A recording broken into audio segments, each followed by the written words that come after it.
Good afternoon, everybody. Welcome to this week. And well, what a week it has been. It's fantastic. It's Sunday. We're here once again.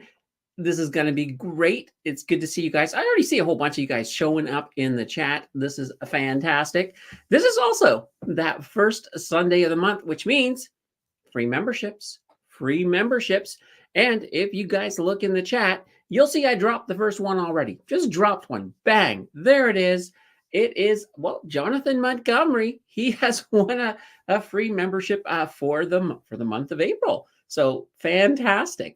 This is great. Now, one of the reasons I wanted to drop one right away out of the gate is if you look at it, if right underneath of that, you got another little box underneath the green box, and it's got a link in it talking about you have to enable free memberships. Well, click on that, because if you don't, you can't win. Simple as that. So that's how you win. So I just put that up there. And every so often there's somebody who's like, I did not know I had to turn that on. So that is awesomely cool. All right. We're going to talk, we got a whole bunch of stuff. We got the news. We got a theme. If you guys remember, I think, was it last week? Last weekend, we had an Easter theme, and we got another theme so friggin' fast, and it's the eclipse. So every picture, other than our Bitcoin corner, is going to have, our crypto corner is going to have an eclipse in it in one way, shape, or form. So be prepared to see a lot of eclipsing. There's going to be a whole bunch of it. So that will be fun. In addition to all of that, quick little word about Blossom. So Blossom is that app that is for social media. It's a social media platform for investors. So yeah, it's an app for investors, not for social media per se. It is fantastic. You can go over there. You can talk to anybody under the sun about, well, stocks. It's all about stocks, finance, all the stuff that we're always talking about anyway. So definitely a good place to be. There's a link down below to go over and basically check out Blossom. When you're over there, though, throw me a follow. I'll follow you back, and we can have some conversation there and get that all going. All right, before we get into anything else, let's get caught up with chat, because holy banana bread, you guys are in here out of the gate pretty darn fast. Prairie is in here with good afternoon and happy Sunday, Candace, and the banana bread brigade. There we go, brigade. I'm learning how to talk. And Jonathan Montgomery, he's on time. He is on time. And fantastic. He won. It's like the algorithm rewarded him for being on time. So got to give him credit for that. GID says, hello, GID. Bismarcky's in the house. Good afternoon, all. Good afternoon, Bismarcky.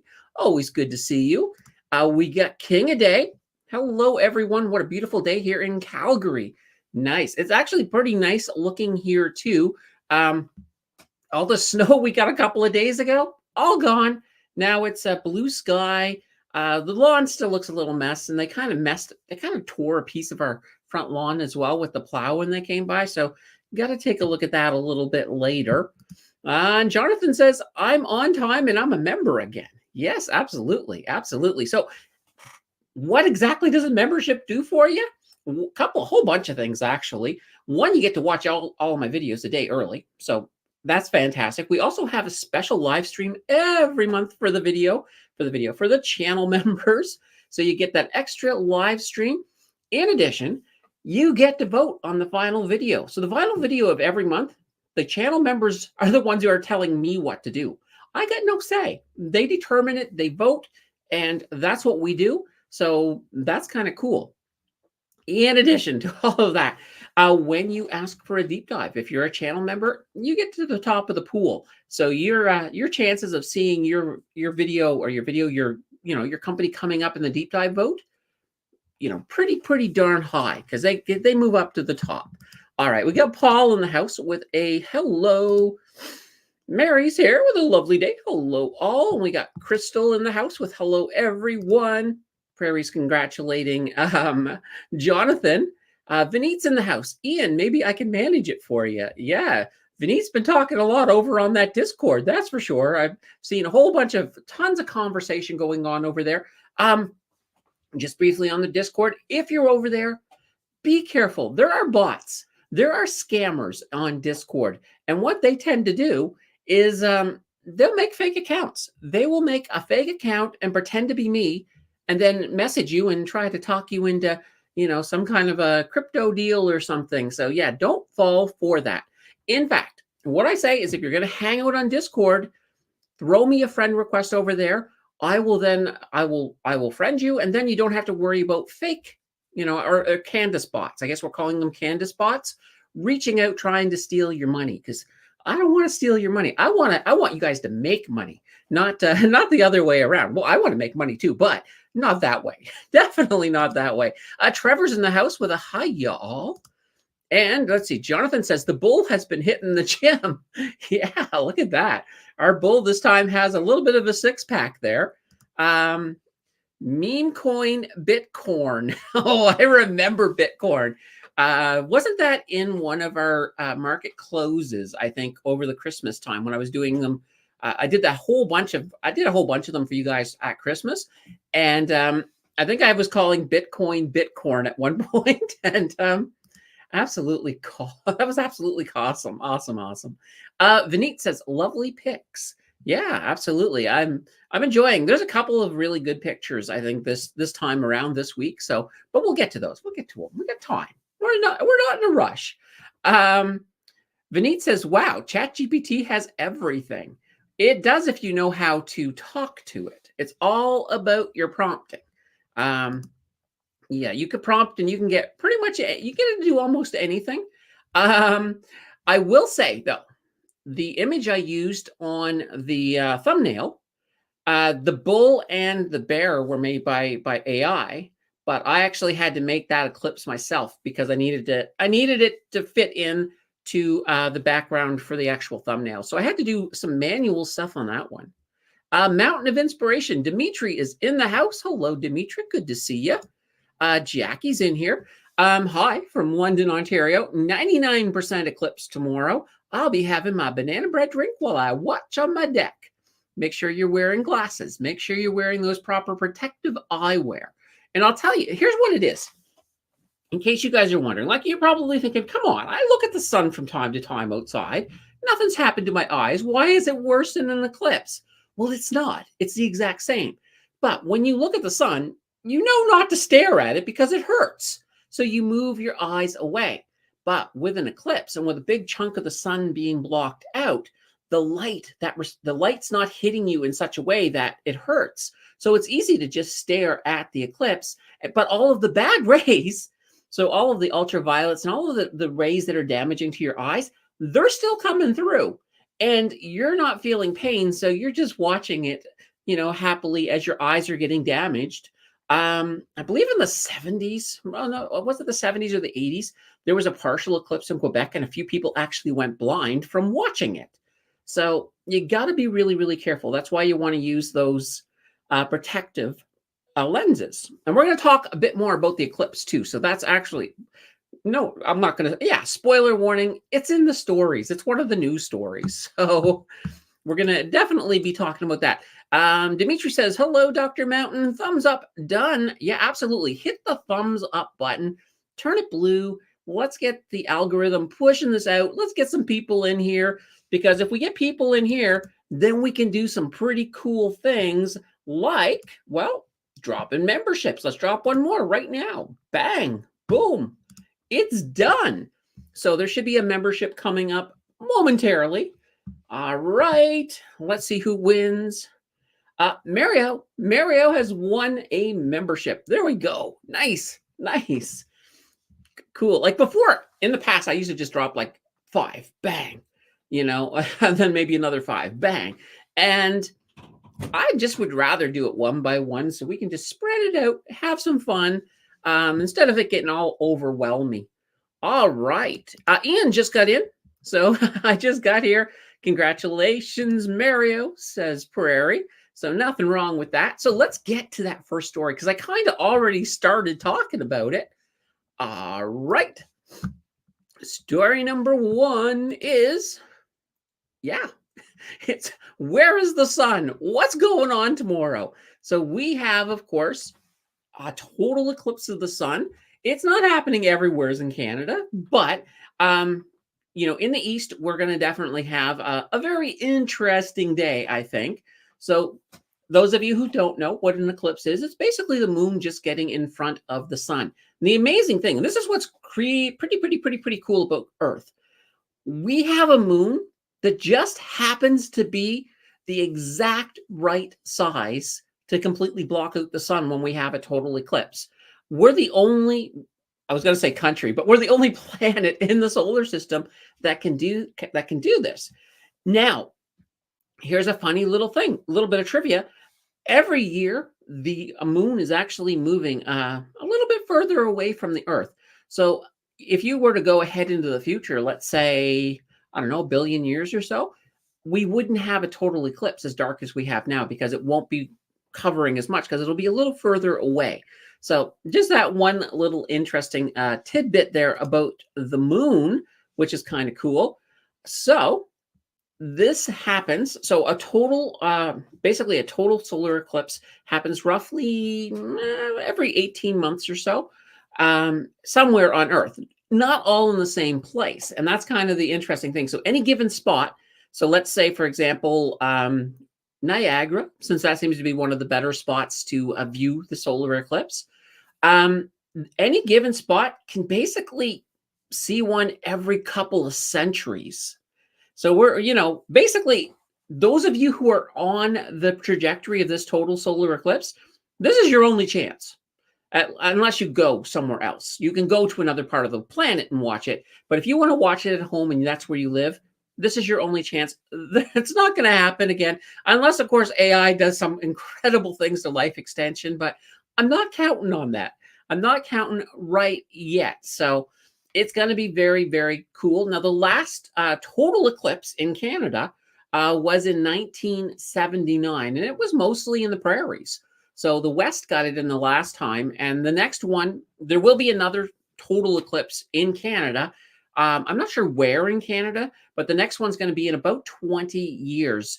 So the best places right now to see this eclipse are, of course, I mentioned Niagara Falls, Kingston, Montreal. So here in Ottawa, we're just outside of that totality line. So we're getting 99%, just like I believe Mary said she was getting 99% in London. So,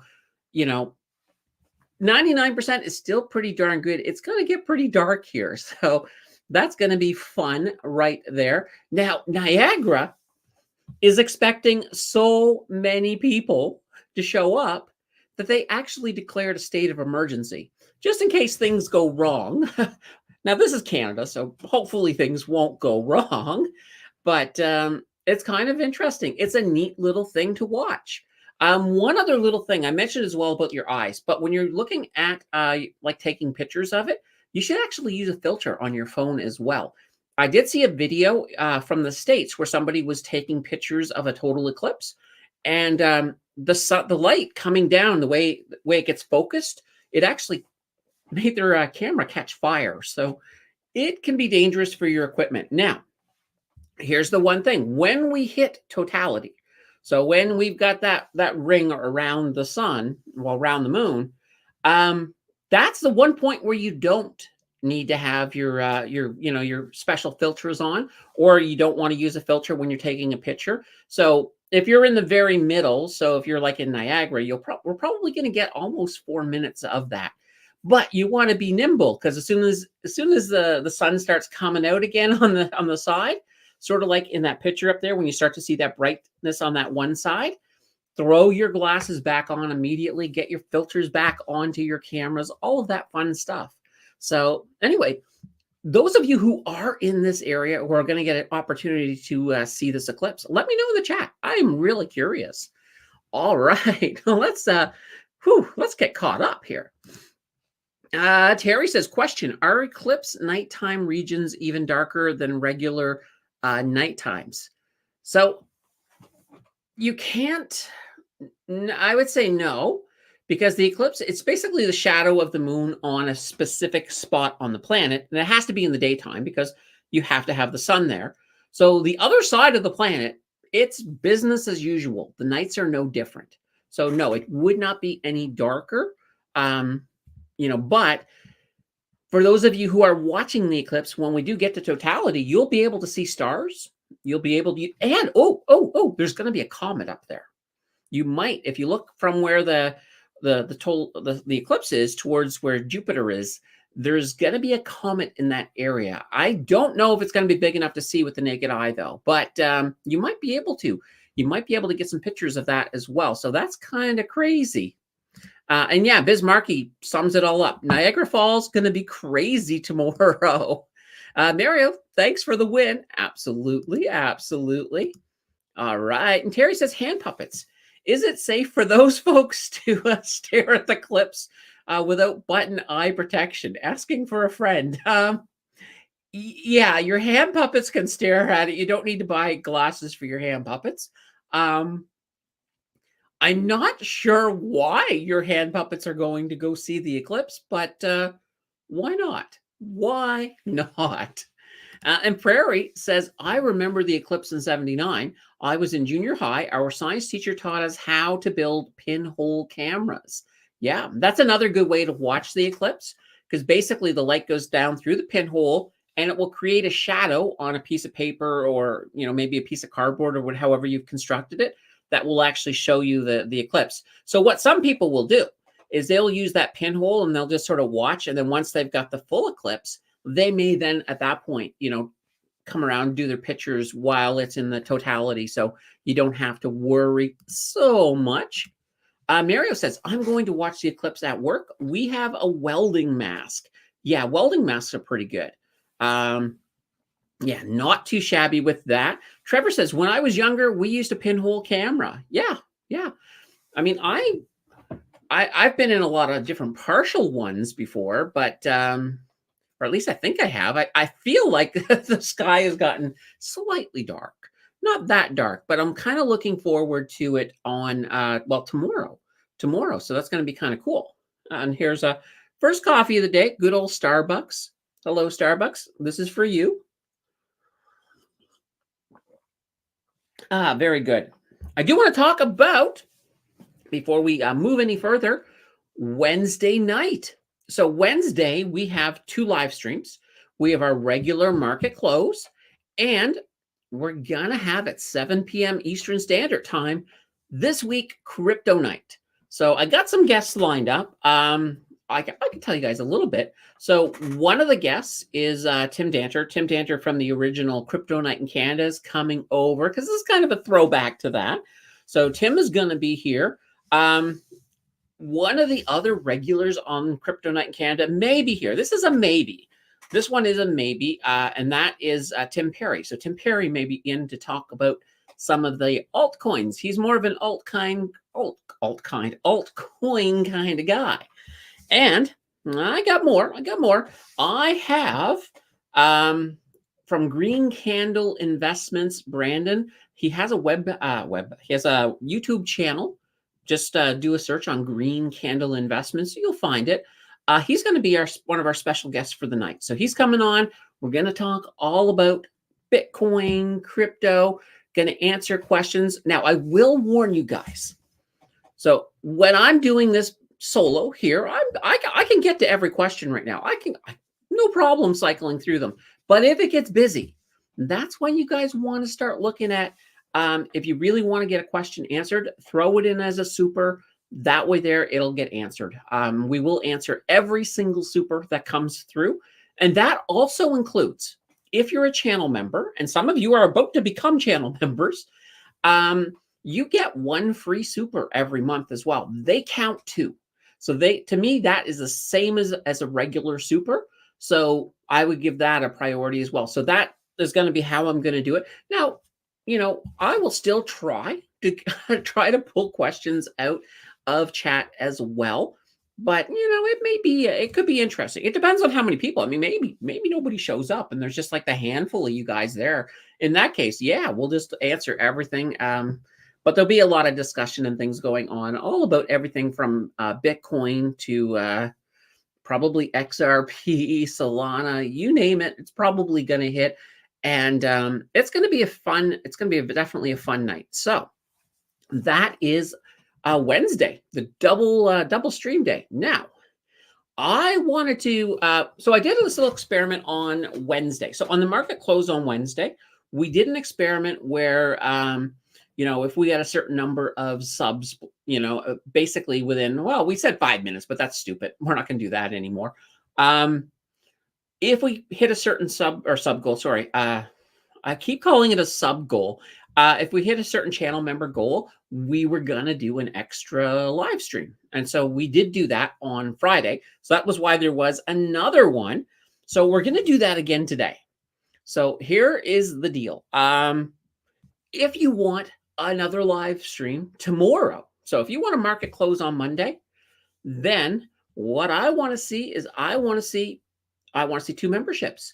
So you guys, and not memberships for me. I'm going to be dropping memberships, but if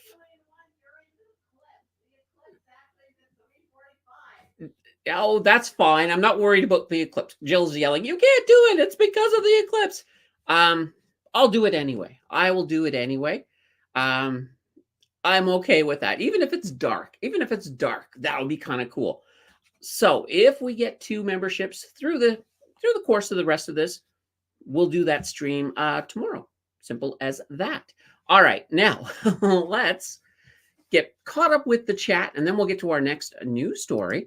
Paul says, remember the last eclipse when Trump took off his protective glasses? Not sure if that was when it was totally blocked. Maybe, hopefully.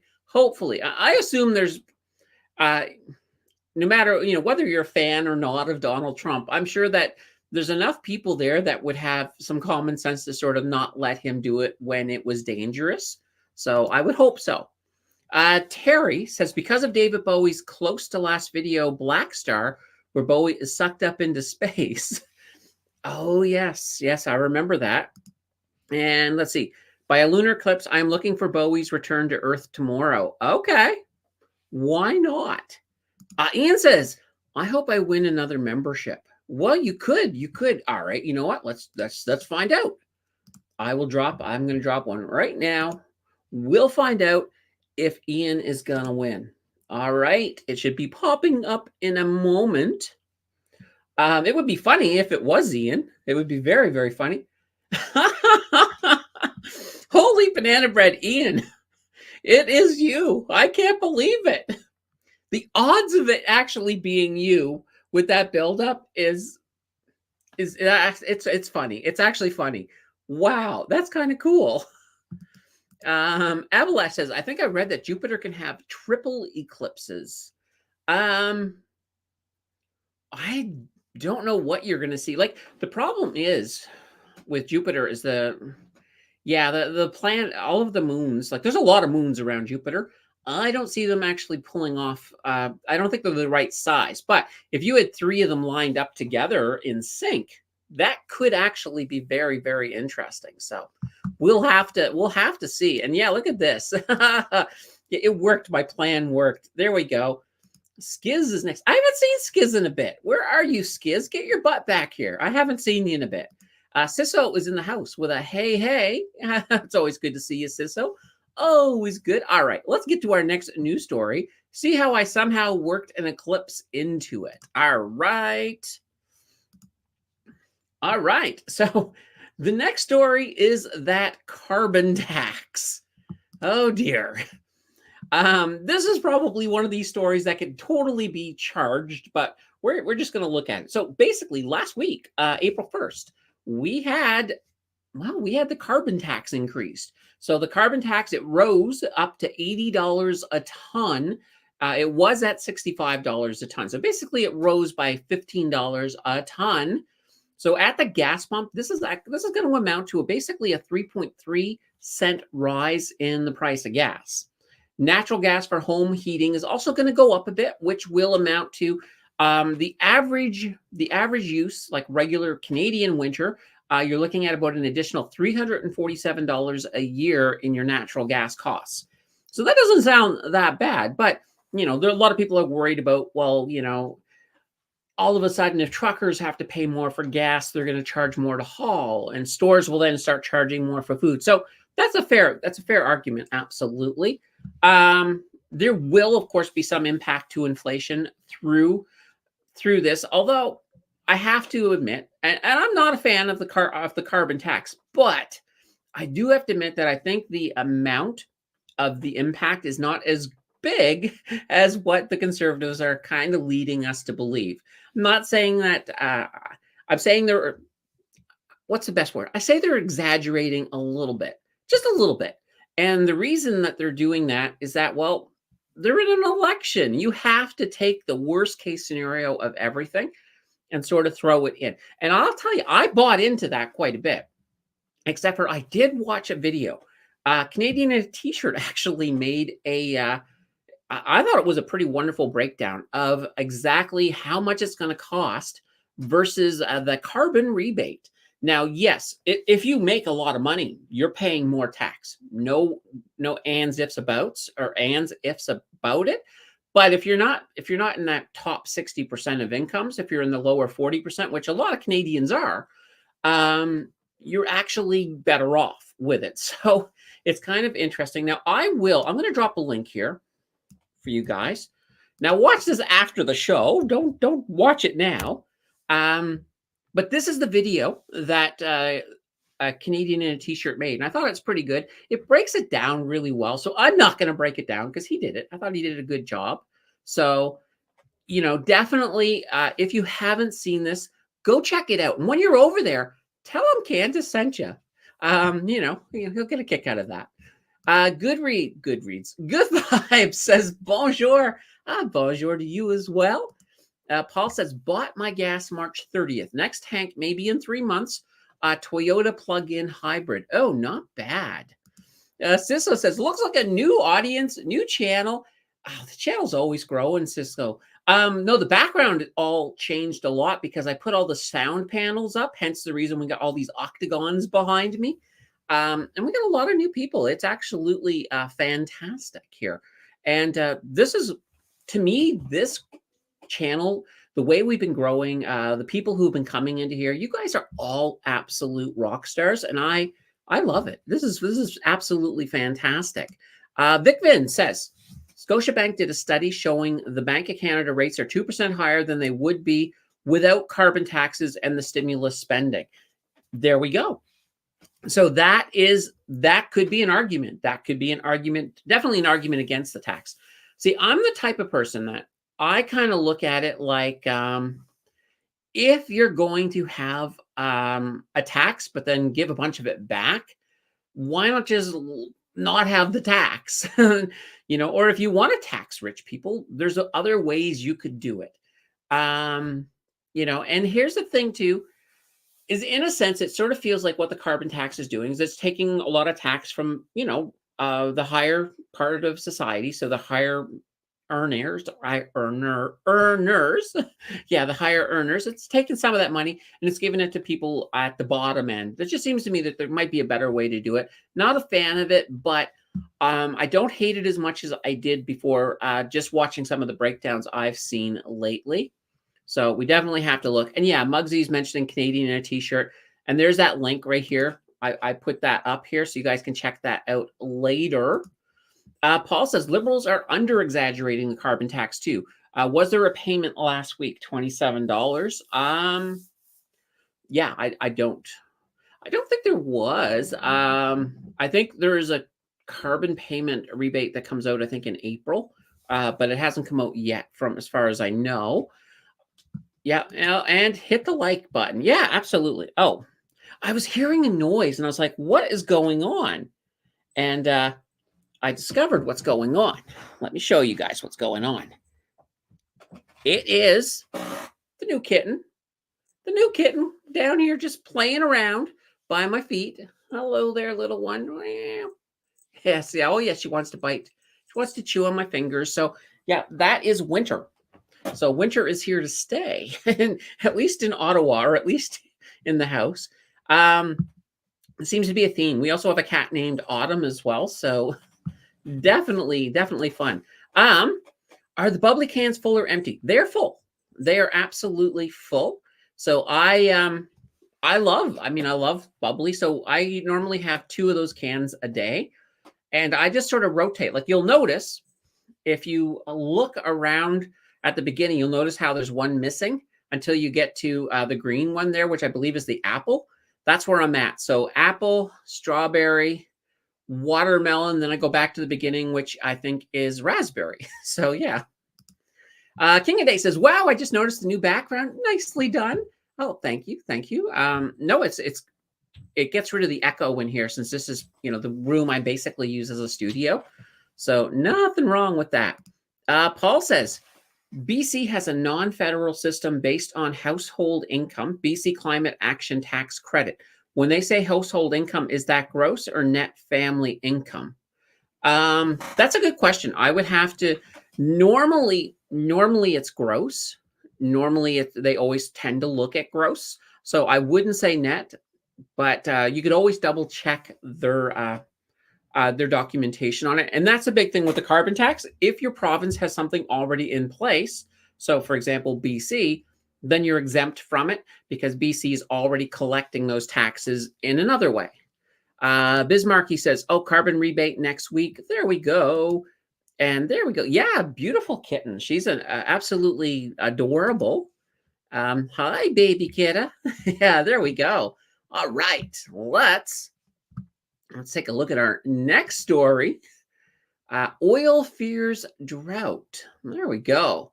So, Western oil right now, there's a concern. One of the concerns is that if we get some severe droughts this year, it actually could be bad for our oil production. So what happens and why does a drought affect oil? Well, they actually use a lot of water when it comes to the whole process. So when you're actually doing drilling, you need water.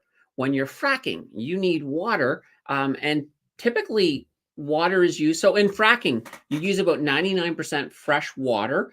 And it's basically a process where you take the water and a mixture of sand and chemicals and you blast it underground into rock formations. And what that does is it causes the oil and the natural gases to come out. It all has to do with the immiscibility of water compared to oil, so they won't mix. So you push the water in, it pushes the oil out, just in a nutshell.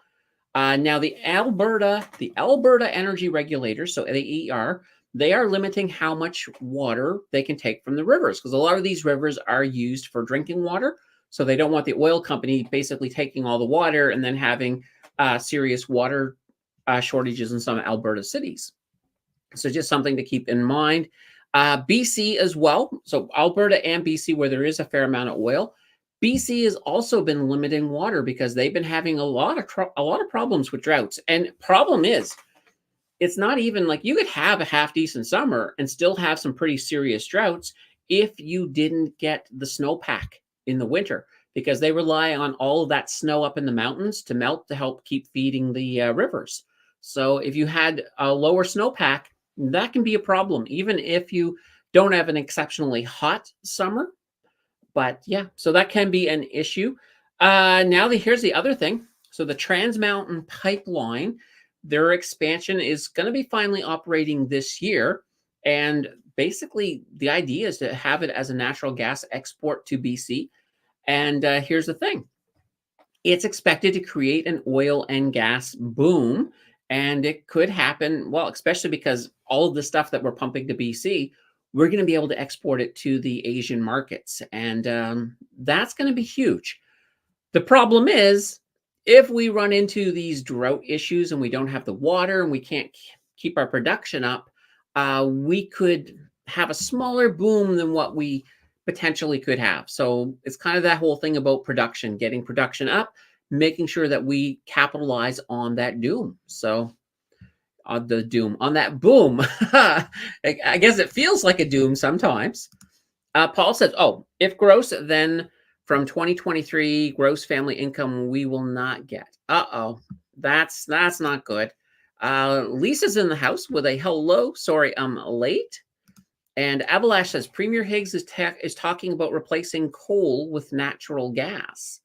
Okay. Well, yeah, I mean, natural gas, much cleaner than coal for sure.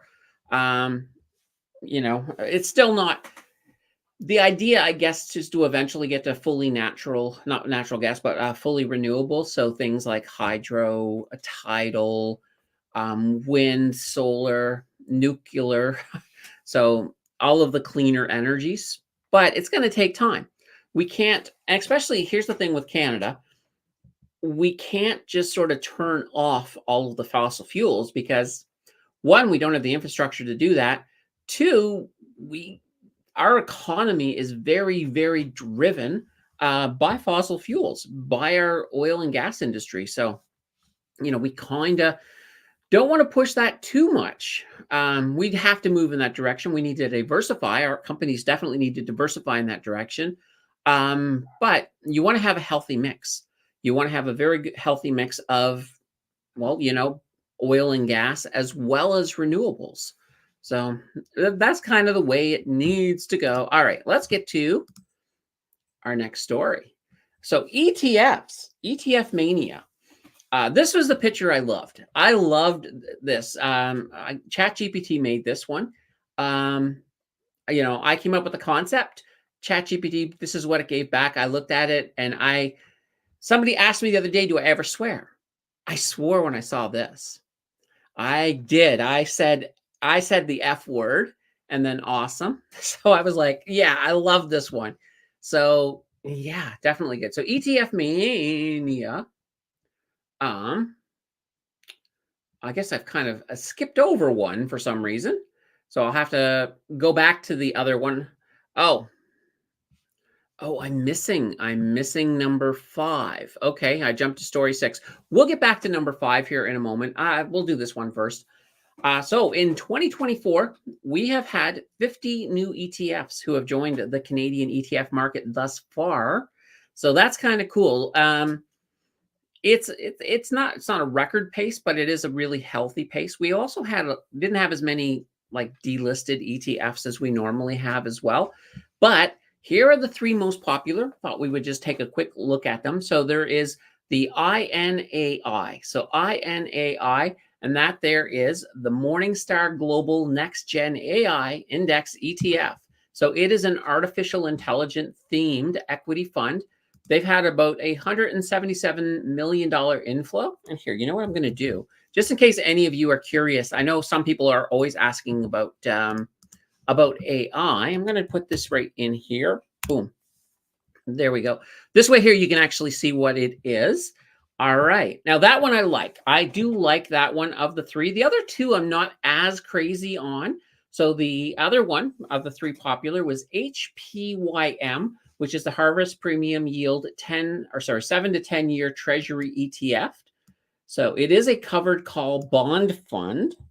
Now I looked at each of these as well, and I just found that other than INAI has done fantastic. They've had some pretty good returns. I haven't been super crazy about the other 2 though, and the other one I will give you this one as well. It is Bond.B. So this one here is the Evolve Enhanced Yield Bond Fund. So here we go. Keep in mind, but these are all, like I said, these are all very new. They're this year. So it's one of those things where you have to kind of ask yourself, what's it going to look like in about a year? Is it going to get better? And it might.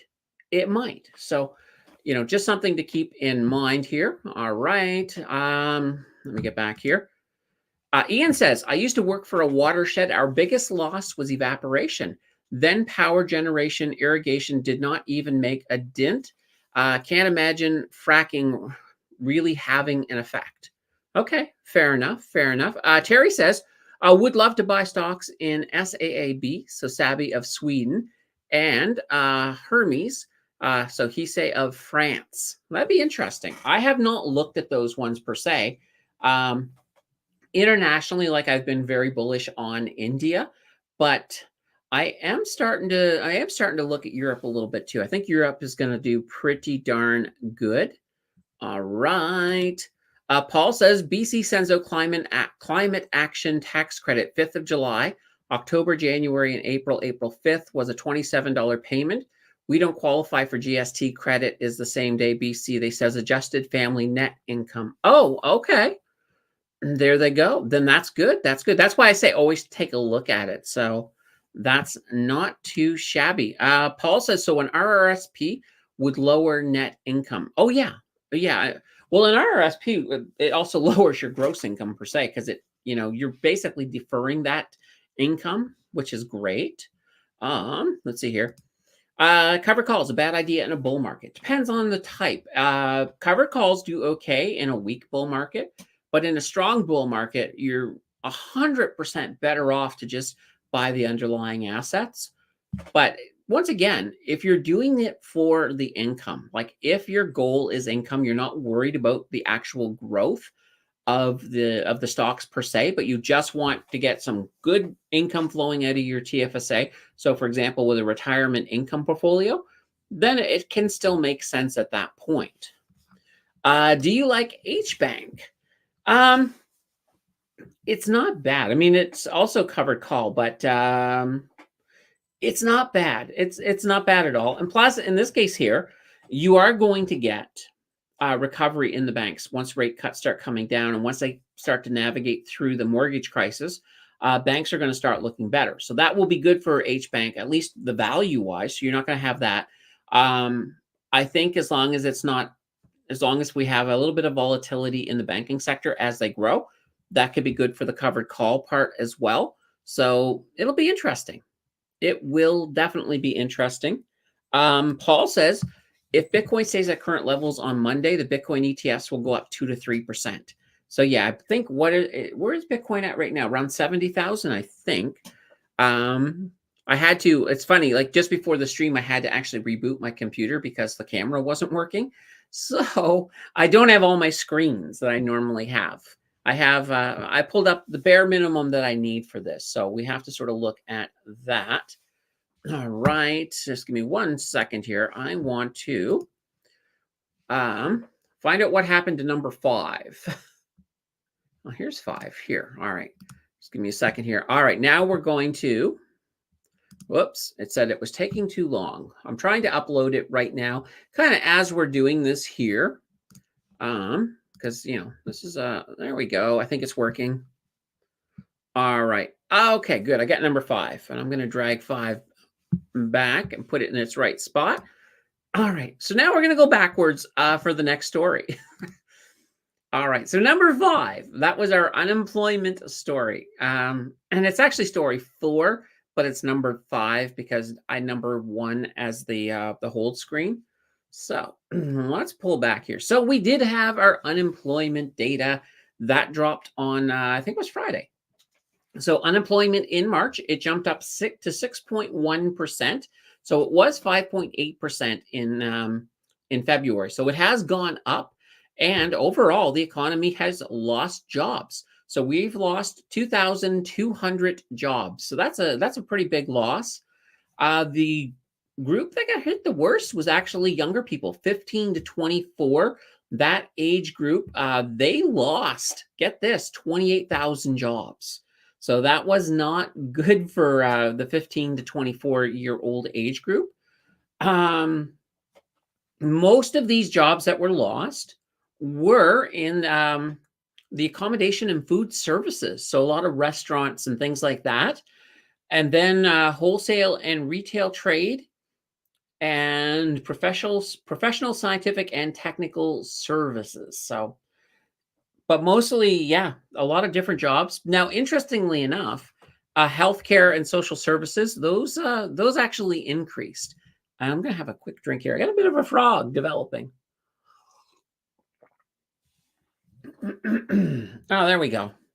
So unemployment, like I said, it increased in 4 industries. So healthcare and social services, fantastic.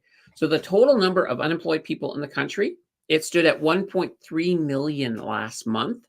And basically, it was an increase of nearly $250,000 if you compare it to a year ago. So we're starting to lose jobs, which is really interesting. Now, the US, though, the US, it's a different story. In the US, job numbers swelled. They actually added 303,000 jobs in March. And that's caused a lot of concern. People are worried about the rate cuts getting, I don't want to say the rate cuts getting cut, but getting delayed because of some of these, the strength in the American economy. The American economy is saying, yeah, we can handle the current rates. People are like saying, no, no, we want a break. So it's going to be interesting to see what happens. I'm still, I'm still thinking June for Canada, but I don't think you'll see June for the US. And even July for the US, I'm starting to think it might not happen till the fall for the US. I'm going to stick with the July for now. I want to wait till after the next Fed meeting and the verbiage that comes out in it to see if I want to change that date. But yeah, I'm definitely thinking. Yeah, definitely thinking we got ourselves a little bit of a wait. Ian says a WZK is okay to hold in a non-registered. It's a BMO American back or American. I think you mean bank. Yeah, bank ETF. Here's the thing. So if it has, I don't know what the dividends are on this one, but if they are American bank dividends, they are obviously going to be non-eligible. So you may have a few bit of issues there when it comes to claiming or at least getting some tax breaks on those dividends. But I mean, other than that, you can certainly hold it outside of a non-registered. If it's a smaller dividend amount, then I'm usually like, it's, for me, almost everything has dividends. So normally for me, if it's outside of a registered account and it's sitting there, I'm, pretty much looking at things like with, 3% or less.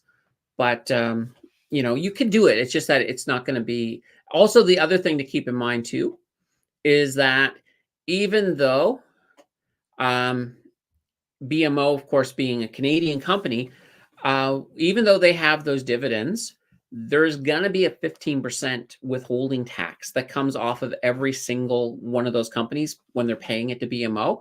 So when you look at the dividend that you're getting, that's already factored into that.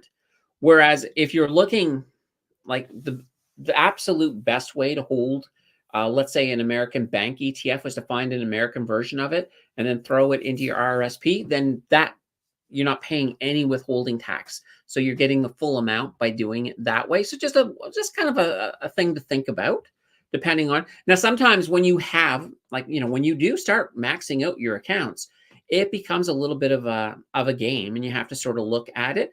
So what I normally would say is, if you can organize it, for example, if you do have ineligible dividend stocks, those are good in your TFSA as well, especially if they're high dividends. So just something to keep in mind. Abalash says, if you have a household net income under 90,000, does the federal dental benefit cover those between 30 and 40 years, or is it still only for kids? Right now, it's still only for kids, and I don't know exactly where the cutoff is, but I think at seniors as well can now get it. And I thought I saw something about some kind of special needs. You might be able to get it as well. But now they are going to change that soon.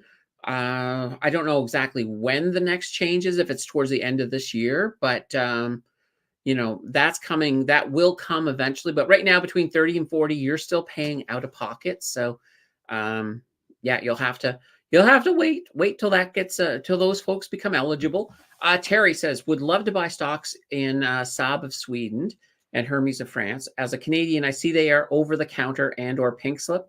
I don't know what those mean, but I got stung once. Yeah, you have to take a look at your broker. I mean, depending on what your broker is going to provide access to. So sometimes what I usually do, just to save me the headache, is I will usually look at a good Canadian ETF. For example, I might find I'm pretty sure there's a Swedish one out there. You just have to look. I would probably go that route just to sort of save me all of the other headaches that are out there. And plus, and this is kind of the thing I say too. It's hard to do due diligence. Like, it's a lot harder to do diligence on companies in Sweden than in Canada, because in Canada, you at least know the landscape. You at least have a much better idea of what's going on.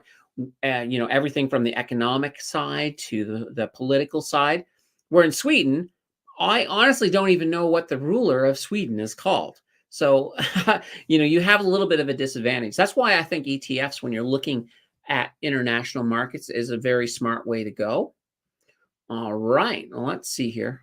So, oh, sorry, this is what I was answering, guys. I forgot to put it up. I apologize.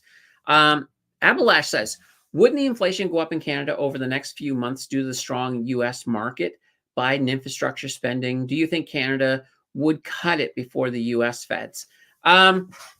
See, and that's the one downside is with Canada cutting it earlier, means that we could be looking at having basically more import costs when it comes to you know, like, for example, import fees from the US when we're moving stuff in. So that could affect us. So there's a part of me that says, well, you know, it would make sense to wait till the US does it to do our first rate cuts. But at the same time, the Bank of Canada has been very adamant that, you know, we're a completely different market than the US, and, you know, that we're not sort of tied in tow per se. So we'll have to sort of see how this is going. I think they're going to do it. If worst case scenario, there may be bigger import fees for the next, you know, maybe for a few months until the American market gets into their rate cut cycle. So it really just boils down to, and keep in mind too, I mean, you know, the US, they do have that real strength in the economy. Now with Canada, we are seeing a little bit of strength. But these job numbers are kind of in the opposite direction. So the job numbers are definitely concerning. But, you know, I mean, we could technically push it to July, but I don't think we're gonna. And a lot of analysts are still saying June. But there's more and more voices saying, well, you know, there's enough strength that maybe we'll look at July, but we'll have to see. Let's see what happens with our next CPI. Like, if our next CPI keeps coming down, you know, we have to sort of take a look at it. But now, keep in mind, right now with oil doing so well and energy prices going up, that's, you know, that's going to help. Well, it's going to help increase not so much inflation, but it, you know, it will, at least the CPI opposed to core CPI will definitely be impacted by that. But so far, we've still done well, even with that happening. And there is a lot of people, like a lot of analysts, as you guys were mentioning earlier about the carbon tax affecting inflation. There's a lot of analysts that said that if we removed all of the inflation caused by basically political policies, we'd actually be almost, we you know, some say even in a deflationary, you know, kind of environment. But we'll have to see. We will have to see. Change the Spare says, I'm late. Yikes. My frog drinks a lot too. There we go. There we go. Hit the like. Yeah, hit the like button. Slam it down. Turn it green. Let's do it. Let's do it. Richard from Montreal says, hello, everyone. And Sisso says, join Moo. There we go. I don't know if I want to join Moo, but you know what I do want to do? I want to give away a membership. Let's let me click this. Let's see who's gonna win. All right, let's take a guess. I'm gonna take a guess just because, you know, it's either Sisso or Richard, because those are the two names I'm looking at right now on the screen. I'm gonna go. You know what? I'll say Sisso because Sisso said hit the like. So let's see. Come on, Sisso, win. It's your turn. We'll have to see. We'll know in a second. Here it comes, and the winner is Kendall G. It was neither. It's Kendall instead. Congratulations, Kendall. There we go. Another one of the another membership hits the I was gonna say hits the dust, but yeah, whatever. Paul says in June the dental covers people who have the disability tax credit. There we go. That's the one I was thinking about. Will not help unless dentist opts in, or if dentist doesn't opt in, will you pay dentist then submit your receipts? That's what I assume. No, I haven't looked too deeply into it, but I'm thinking that's probably how it would happen. Now there is I know when you log into the CRA, there is something in there that sort of talks a little bit about it. So I just never read it, to be honest. David says, I'm thinking about buying Power Corp of Canada. So POW next. What do you think? I do like Power Corporation of Canada. They're actually, if you like Wealth Simple, Power Corporation of Canada, they own the biggest stake of Wealth Simple. So it all sort of ties together. But they are a good, as far as I'm concerned, they're a really good company. So I do like them. I like them a lot. They're not growing as fast as they should be, but part of it is that sector. A lot of the utility area right now, because of the rate hikes, because of the rates being high, there's a lot of struggle in there. But as those rate cuts do come, Power Corporation of Canada will definitely be one of the ones leading the way, I think, into recovery. Enid's in the house. Hello, Enid. Good to see you. And we've got Paul. How low will Tesla go? Oh, that's a good question. Every time I think Tesla can't go any lower, they prove me wrong. But this is the way I would look at Tesla. At this point, I would say there's no point trying to guess. Is Tesla going lower? Are they going to finally rebound? What I would say is if you're thinking long term, then dollar cost averaging is pretty much the only way I think you can really handle Tesla at this point. And some people are probably like, I just don't think they're ever going to recover. That's fair. That's a fair assessment. The only thing is, I find Tesla always finds a way, and it really boils down to you just can't count Elon out. He may sort of think to the beat of a different drum, but time and time again, he always finds a way. And a lot of the robotics they're doing, I think that's going to fall under Tesla as well. So that could be interesting. It may not be that you're putting all your horses behind the cars, but you might be putting some of them behind robots as well. Ian says, I own some POW. I like the stock, David, he says. And Ian says, I'm overloaded on Canadian banks. What else will really boom with rate cuts? REITs. REITs are going to do good. I think utility companies will start to see some recovery. So, like Fortis, Canadian Utilities, and of course, AQN, our favorite dumpster fire. They will definitely do better. Even the insurance companies, pretty much a lot of people will do better with the rate cuts. But REITs, I think, are going to be one of those companies that are going to definitely lead the way when it comes to what they're going to do. Paul says Coinbase got a Canadian crypto license. Don't know much else. Interesting. That's interesting. I had not heard that, so that is interesting. Bitcoin ETFs. There we go. And a congrats to Kennel for winning. Let's see. Tesla long-term might be 48 months. It could be. It could take a while. I mean, Elon just he either does the right thing or he does the exact wrong thing at all times. So yeah, we're gonna have to see how that looks. I think I actually have Elon in a story today. So we're gonna see Elon right now, actually. It's the next story. So we're looking at an AI talent war. So Elon, he has started to pay. He started paying his AI talent more because he is worried about them getting poached by OpenAI.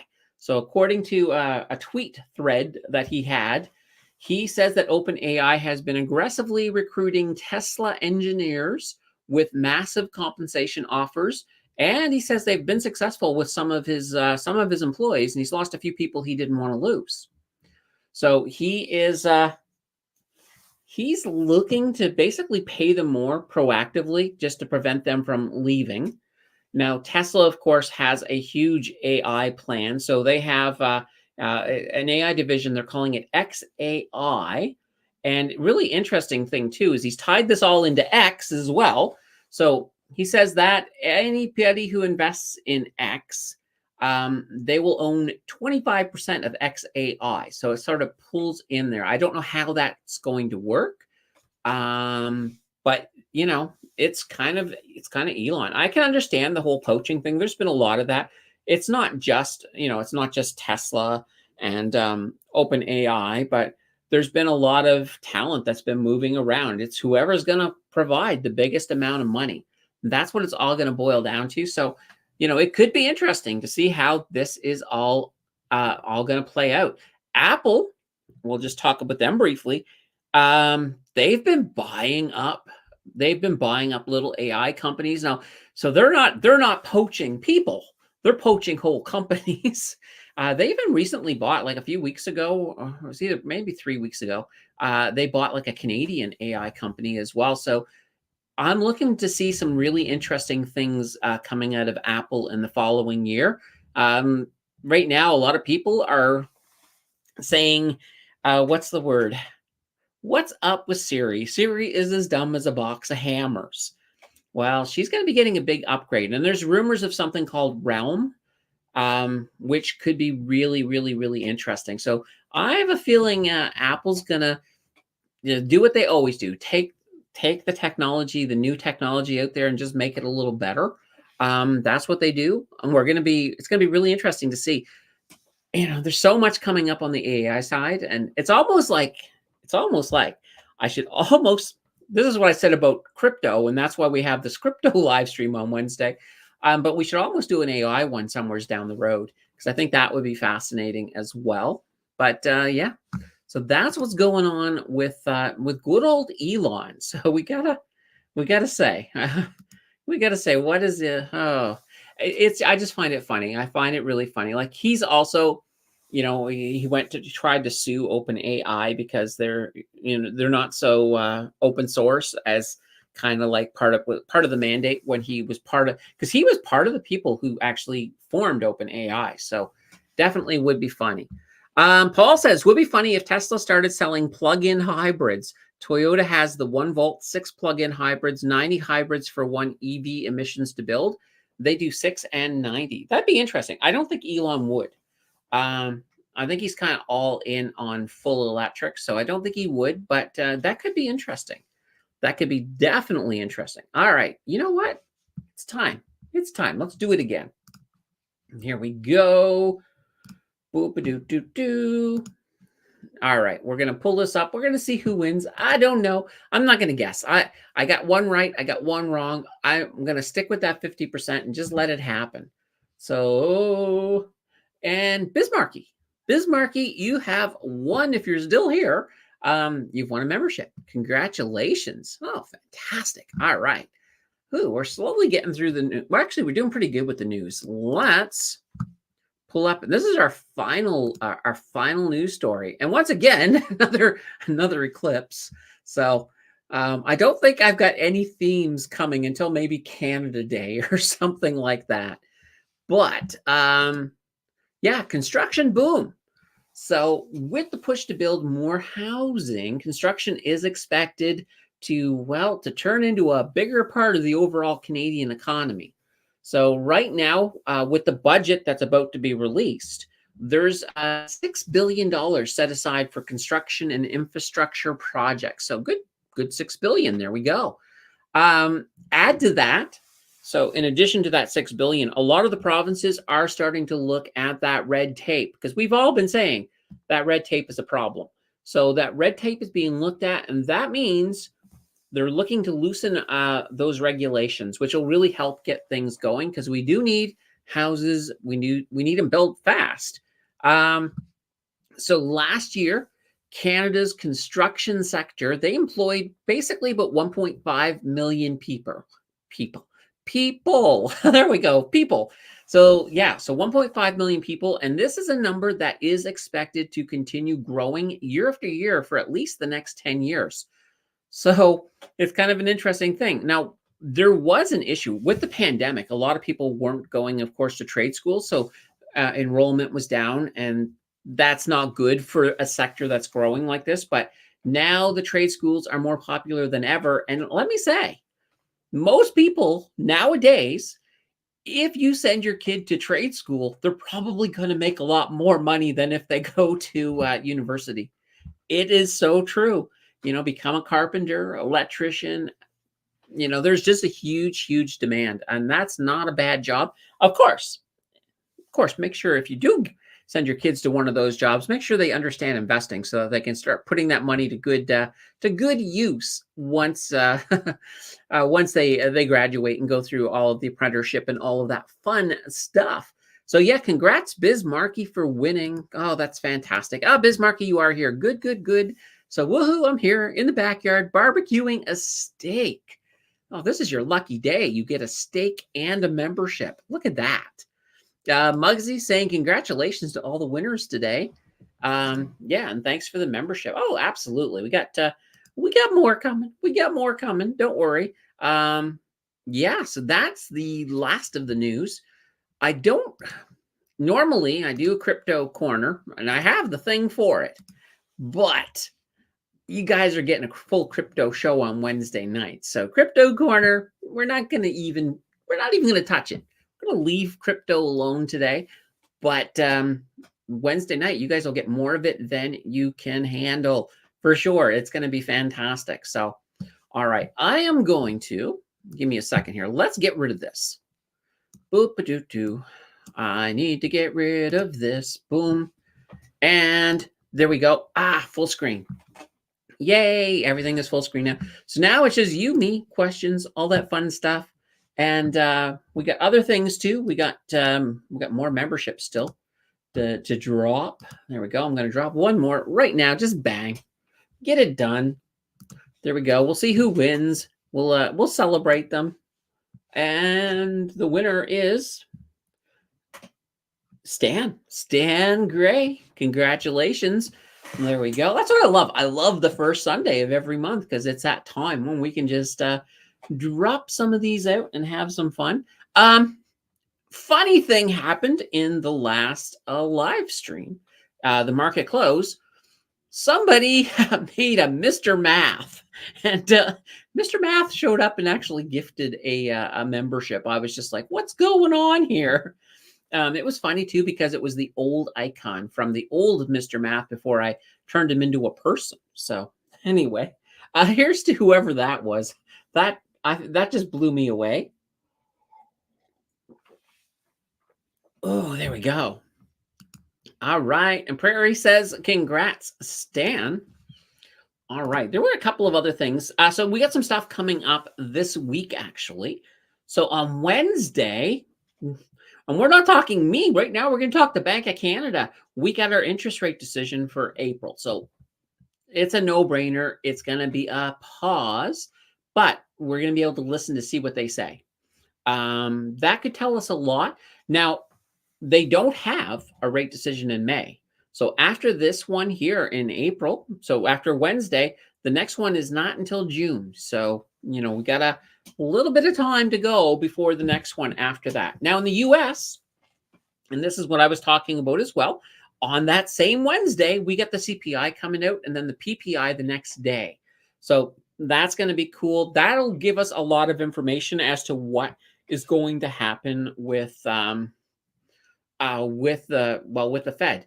If their inflation is still sticky, then it may not be a July. We may be looking at an August, or we may be looking at the fall when it comes to rate cuts in the U.S. So just something to keep in mind. Earnings next week. Cogeco Communications, so CCA, Richelieu Hardware, RCH. So there's not a lot of big earning calls this week at all, but we got a couple out there anyway. And just give me a second here. We'll pull this up. This is what I can do here. I'm going to share my other screen here. Let me pull this up here. Present, share screen. We'll do the entire screen. Here we go. Bang.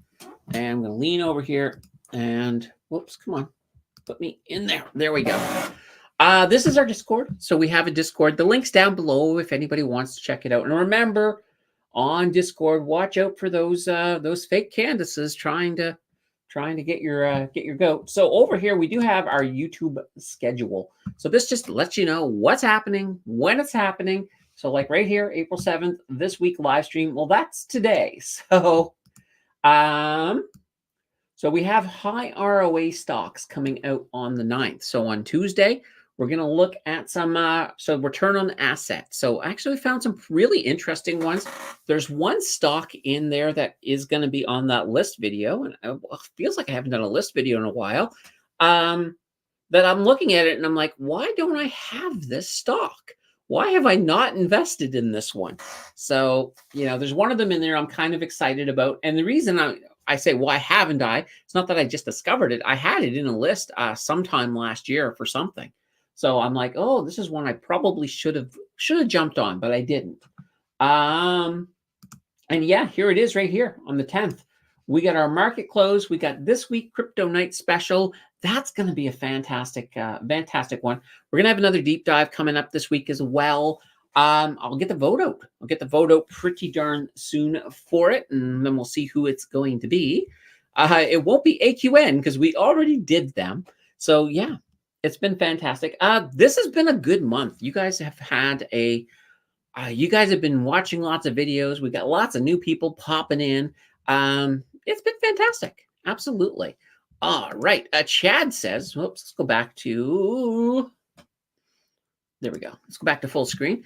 Chad says, more sticky than bubblegum in the asphalt on a hot August day. Holy day.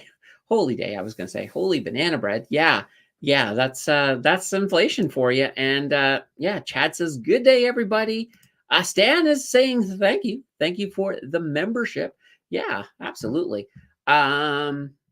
I still have 4 more to go. I have 4 more to go. So we've done 6. We have 4 more to do for today, and that will take us to the end of our membership push. Our membership freebie, whatever we want to call it. I don't know.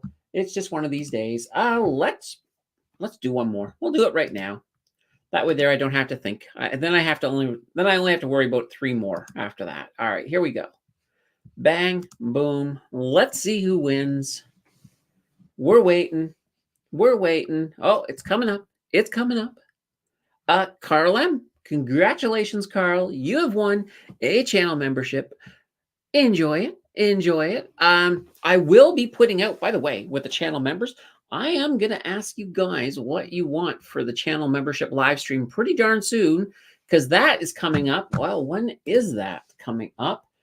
April 18th is the channel membership live stream. So, we definitely have to figure out what you guys want me to bring to the table on that one. So that one's going to be kind of fun. Chad says, Zimbabwe going back to the gold standard. Maybe North America can take notes and learn something. The good old gold standard. Instead of printing money, it would be nice. If there's too much printing money, it's kind of that easy way out for governments nowadays. It's just like, oh, we don't have enough money. We'll just print some more. Why not?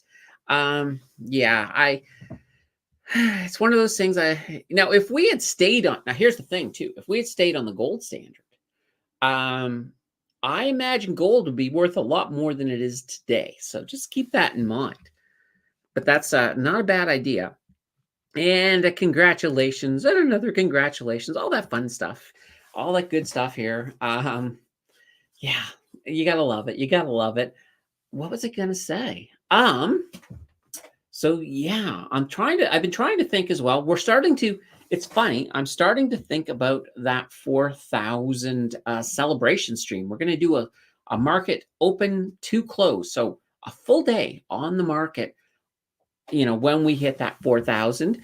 And here's the thing, we almost got, we got 293 new subs in March.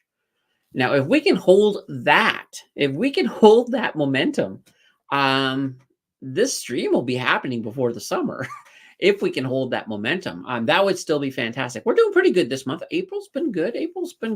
The momentum that we picked up in March, still going forward. So, not a bad time at all. Ian says, gold standard ties the government's hands during economic hard times, for better or worse. It does.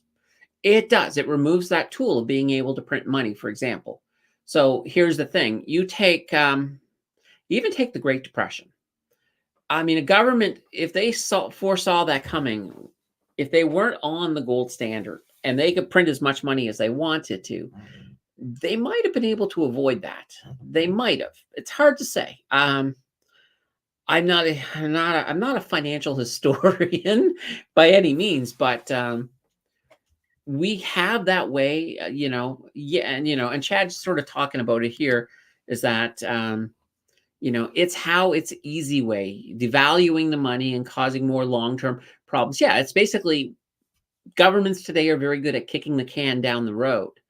So putting a band-aid on the loss of a leg, all of this education in Parliament, and I've seen rocks smarter than the powers. Well, the problem is, and here's the thing: the problem with politicians is that not that they it's not that they don't want to deal with it right now. It's that if they deal with it right now, they're not going to get back into power. So that's what happens. They basically continue to kick it down, and I guess everybody thinks, well, it's just a few more trillion in debt. Who cares? We'll just keep kicking it down. We'll keep it down. It'll become the new normal. And then, we get used to the new normal. And then we kick the can further down. We need a new normal. All of that fun stuff. So you have to kind of keep that in mind. Eric says, how much influence would Costco selling gold, silver have on the price? More public exposure to the physical? Well, here's the thing. Costco has had a hard time keeping their gold and silver assets on the shelf. It's like they get it, they're gone. But is that enough? Is that enough to actually cause some of the excitement in the price? I wouldn't say so. I don't think Costco sells that many to actually impact the price. I think overall, when we start to look at the psychology of people being afraid of what's going on in the economy and where we're going, I think that's helping really drive people's desire to get more gold. So it's kind of like Costco is filling a desire that's already there. So I would say that desire and that fear, overall uncertainty in the markets, that's been what's driving a lot of this. And honestly, right now, I think gold is going to be strong for at least another year, if not more. So it'll be very interesting. And Richard mentions, yeah, Ripple might get a stable coin soon. I saw that. That would be kind of really interesting. So we'll have to sort of see. And Chad says, Ripple, centralized crypto, stay away. Uh-oh. So yeah, well, I'm sure we'll talk a lot more about stuff like that on the crypto night, on Wednesday. Oh, that's going to be so much fun. I'm looking forward to that. Especially this Brandon from Gold Candle Investments. I mean, green gold can. See, I'm talking about gold now. Yeah, it's just he's new blood.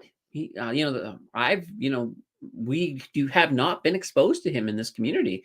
Some of you may have run into him somewhere along the lines, but I'm looking forward to it. I'm really looking forward to it. Somebody brand new.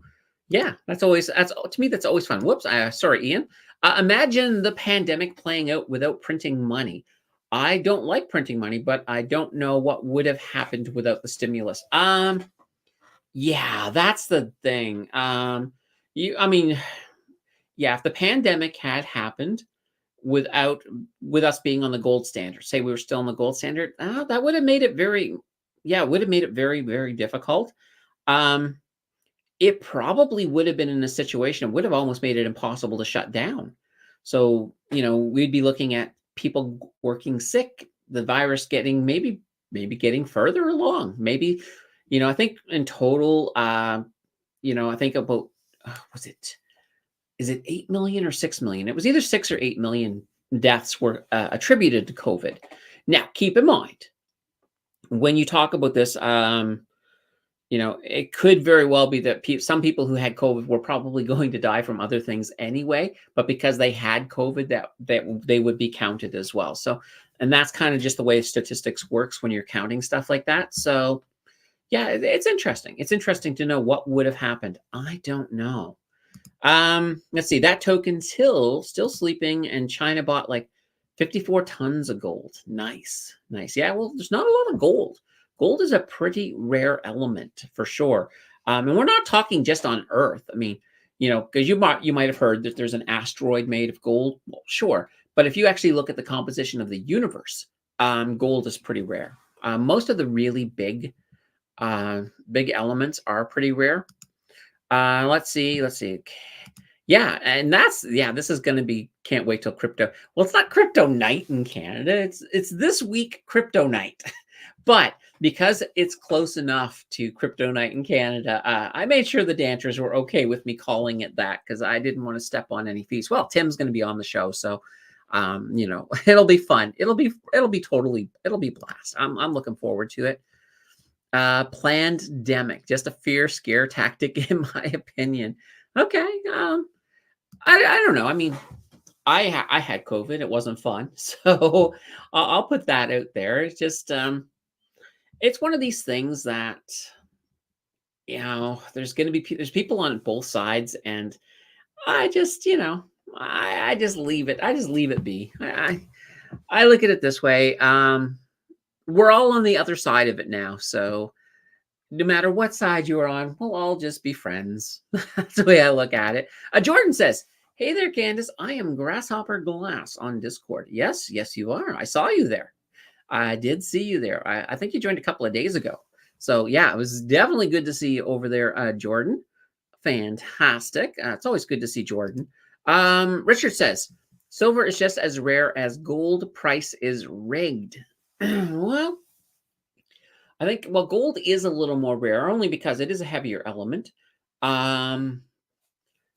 Yeah, I still think gold is definitely more rare, but at the same time, silver's not plentiful. Let's just go this way. And I think with gold as well, gold is sort of has that prestige with it as well. So you have that as well. It's like nobody wants, like, if you're going to get a wedding ring, you don't want a silver wedding ring. You want a gold wedding ring, for example, things like that. All right. Chad says, well, a virus so bad that have to be tested for it. Come on. And then he's got, all right, you're going to leave it alone. Well, it's one of these things. If it's and this is the thing, a new virus, it does do a little bit worse damage only because the population is not used to it. It's something new. That's one of the reasons why we will tend to freak out a little more about something completely brand new. Or if you remember when they first called it novel coronavirus, it was a novel, so not because it was brand new. Now the next versions and the later versions, and COVID's going to be with us now. It's just a new thing. Like, it's like the flu. We got the flu, we got the cold, we got the COVID. It's going to be there. It's going to come back. But we, as a population, world population, we're used to it now. We've been exposed to it. So even with a variation, we've still been exposed to it. It should never be as bad as it was. You could have a mutation. I mean, there's always the possibility of this freak rare mutation. But here's the thing. And this is the thing with all viruses, if you're thinking about it. If you make a virus too good, so it kills, like has a really high death rate, it's probably not going to get that far because, you need to have a virus that leaves most people alive because you just want to be able to propagate it. And I think that's one of the areas that that COVID really fell into pretty darn good. So, all right. Give me a second. I'm going to pull up this here. Let's get another membership here. Boom, bang. It's done. We'll see who it is. We'll find out in a moment. All right. All right. And Sammer, congratulations, Sammer. You are our winner. That's our 8th. So we got 2 more to do. Let's see. And Chad says, but all the mandates were supposed to be in effect since SARS back in. Well, SARS was never a pandemic. But it did create a lot of fear. Like, a lot of people were worried about it going to come out. And then, it did cause some issues in Toronto, of course. But it's just definitely not the same thing. So, but we'll just, we'll leave it this way. Now, here's the thing though. I mean, I will say this is that, if you look at a pandemic as being a once in 100-year event, well, we're probably going to be looking at it being a lot faster than that. So we may see the next pandemic within 20 to 50 years. We may. I mean, we could technically see it like next year, really, if we, if our, if we get bad enough luck. But it's going to be part of the normal thing. I mean, the world is changing quite a bit.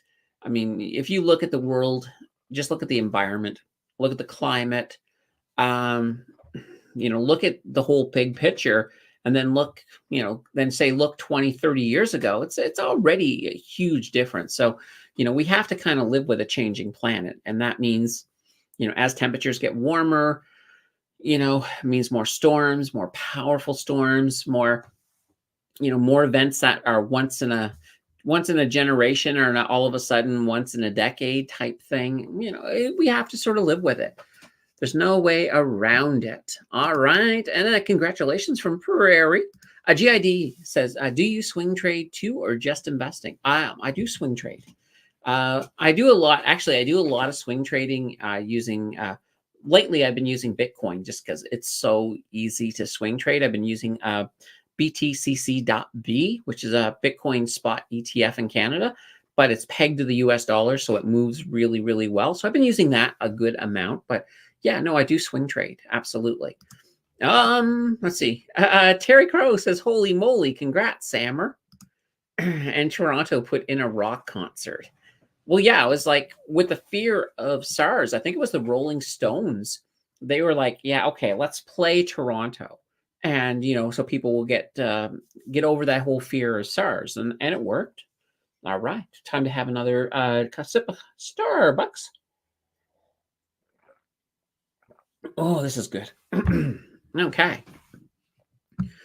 All right. I'm going to drop another one here because we're almost done our memberships. Let's see here. Okay. Exactly. And Chad says, yes, the Stones. There we go. All right. There we go. All right. Who won this time around? Bleak. Congratulations, Bleak. Bleak is here, I think. I thought I saw Bleak earlier, but I could be wrong. But yeah, nice. Ian says, nice for the Stones to do that. Saw them live in Regina. Good show. Well, yeah, I've never, quite honestly, I have not seen a lot of rock concerts like in person. I'm trying to think. I've seen, and this is going back to the 80s, folks. I saw Gowan. I saw Platinum Blonde. Oh yeah, I got dragged once to Samantha Fox. And the only other concert that I've been to outside of those, like actual real concerts, like I did see Kim Mitchell in a club. He sweat on me and I was not impressed, but that's just me. I was my fault though. I shouldn't have been at the front. I saw Garth Brooks in Calgary once. I had a friend who had won some tickets and said, "Do you want to go?" I'm like, "Yeah, sure, let's do it." So yeah, that's it. That's all I've ever seen. I almost went to see Chris de Burgh when he came to Ottawa recently, like last year, but it did not happen, unfortunately. Let's see. What broker and account do you use to avoid commission fees and taxes? Well, when I do my swing trading, I'm doing it over on the National Bank direct brokerage, so they have no commission fees. The taxes, there's no way around the taxes. I mean, basically everything I make from doing swing trades, I'm doing it in a non-registered account, and I am claiming it as business income. So that's what I do. Chad says they're getting old soon. There just be a rock without no roll. Yeah, the Stones are up there. They're definitely up there. You might have to. They may do a farewell tour. See Mick Jagger come out with his walker. We'll have to see. Chad says Wealthsimple has no fees and fractional shares too. So yeah, Wealthsimple is definitely another option. I just find that, like when I do swing trading, I like to do it on my desktop. I'm not going to do it on my phone. There's just no way. I'm going to do it on my desktop, and I just don't find the Wealthsimple desktop app being up to par. not compared to National Bank. National Bank, I can maneuver it nice and fast, make quick trades. So I'm liking that better. Now, another option out there as well is Desjardins also has commission-free a brokerage, but I tried them. And I just didn't like them. I just didn't. I just found that they have so many options that it gets really clunky doing the trading, and it took away a bit of that agility. Um, Although they had some of the functions they have, I really wish I had on National Bank. For example, trailing stop loss. I would love to have that on National Bank because when I do a trailing stop loss, I pretty much have to do it myself manually. So basically, just adjust my stop loss as the asset's going up. All right. Chad says, let's see. You with the business account is less tax than personal account. And Ian says, what makes National Bank better, worse, or different than Wealthsimple? Is there a phone app for National Bank? There is. I've never used it. I've never used their phone app, but they do have one. I really should download it and take a look at it. It's just that I do it all because when I'm doing swing trading, I have one monitor that's basically the size of two monitors. And so I have two separate screens setups on it. Then I have another big monitor, and then I've got the laptop monitor. And because it's all an Apple ecosystem, I can pretty much move everything right across. So it's almost like in a sense, I pretty much have 4 screens that I'm working with. So, and that's, to me, that works. I like to have that. And also, I mean, here's the beautiful thing. Like if I'm waiting, so if I've got on, if I got a trade that's going and I'm waiting for something or, to make a move, I can always be working on the channel, for example, on another screen. So sometimes I'm editing, like I might be editing a video while I'm trading on one screen, editing on another screen, and I might have some charts up on another screen. So, it works. It really, really does. Chad says, with a business account, less tax than personal capital gains. Yeah, but when you are trading, so whether it be swing trading or day trading, you're not even talking about capital gains anymore because it's considered business income. So that's just the way I do it. Ian says, did my taxes with Wealthsimple, fast and easy, paid H&R $130 last year. Wealthsimple was free. Yeah, absolutely. Yeah, I mean, basically what Wealthsimple does is it says you can pay whatever you want. So you can choose nothing. I mean, why? I mean, if you have a simple tax thing, I would choose nothing. But there are a couple of options where you can pay more to get a little bit more, like if some audit protection or a consultation type thing, if you really need it, or just write-offs. It depends. I mean, here's the thing. So what I make, for example, on YouTube, like I'm not making much. I make very little.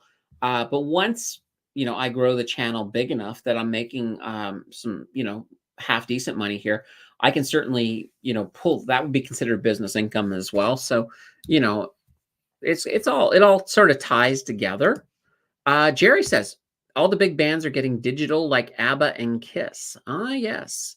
Yeah, I've heard a lot of people going on about ABBA and, and Kiss. I see them around. Not the actual bands, but, I see them around as in the music. It's still out there doing pretty good. All right, we got one last channel membership to drop. Let's do it. Let's see who gets our final one for this month. We don't know, but we will know in a second. Here we go. Just waiting for it to process. Good luck, and it is John Locke. John Locke has won a membership.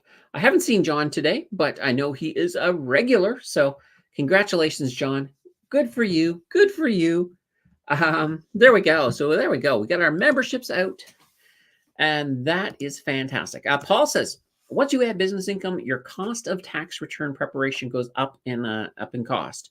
Yeah, I mean, the more you start adding to, and the more complicated you make it, yeah, you're going to be paying more. There's no way around it. It's that, and it can be really, really interesting.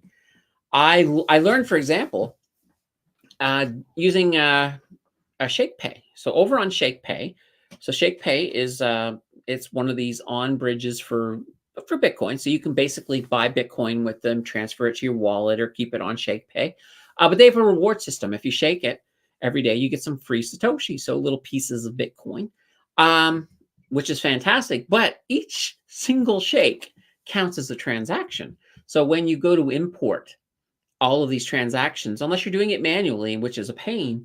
But if you go to import these into, like, for example, Wealthsimple Tax, all of a sudden you're above the number of transactions to do it for free. So you're going to have to then, basically, I think maybe $26 you'll have to pay, like, whatever it is a Coinly, I think it is.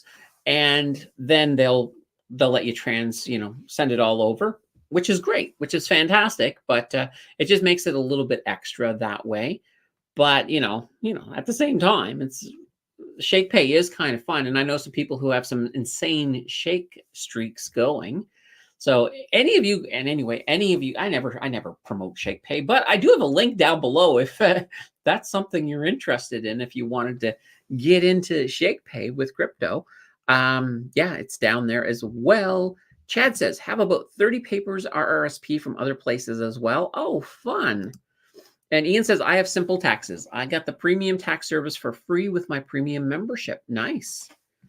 And Chad saying, yep, I'm going to stick to my accountant. It doesn't hurt. If your taxes are really, really complicated, like if your taxes are so complicated that you don't really understand them, an accountant may not be a bad choice. Especially if they can save you some money, right? Now, normally what I would say is talk to people who have an accountant, and that way there you get an idea of what you're getting if you decide to go that route. So just a thought. Paul says, in the end, I had 2 inches of paper of the 3 family returns, and with mine being the cause of paying a lot for the CPA to do the taxes. Yeah, there we go. There we go. Yeah, like I said, if it is, and sometimes, I even look at it this way. I mean, sometimes it makes sense, not just because your taxes may be complicated. Sometimes it just makes sense because you don't want to do them. Not everybody likes doing taxes, I will admit. Enid says, I use Studio Tax for years. Oh, there we go. Yeah, there's a lot of different ones. What I always say, though, is one of the things I like with Wealthsimple is Wealthsimple Tax. It remembers everything from the year before. So some of the deductions I didn't use previously, it'll even prompt me and say, hey, do you want to use this part of your RRSP? You have this much left that you can use. So I like it. I like it for that reason. Chad says, got 90% of my taxes back from my account, and my taxes are very complicated. Not bad, not bad. Always good to get money back. That's, to me, is a huge, huge, huge thing. And Paul says, 682 this year, 553 2023, 470 2022. Oh, there we go.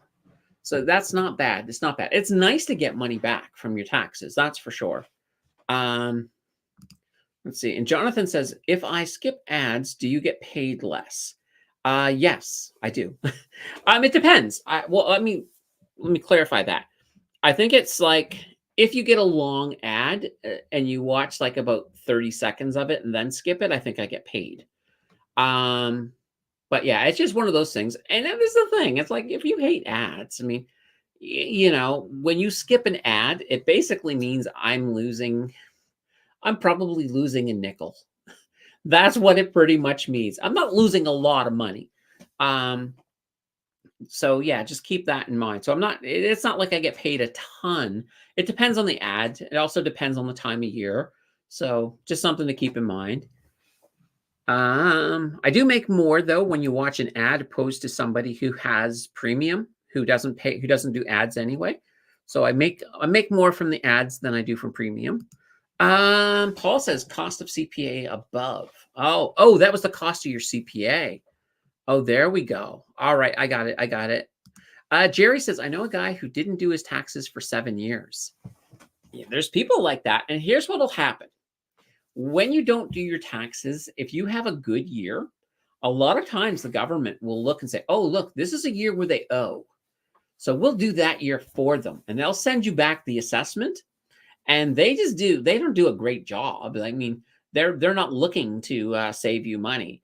And that way there, they can then sort of hit you with the interest on it, especially if you don't have the money. Like if they go and hit you with a big year, and they'll start charging you interest on interest. And it's a funny thing. It's like a lot of people, and I've known somebody who had that happen to them, and they're paying interest on on what they owed, and all they had to do was do their other years when they had refunds, and the refunds would cancel it all out, because the government's not going to do your taxes for you if you have a refund. But if you had a good year and they think they're getting some money from you, they will do your taxes.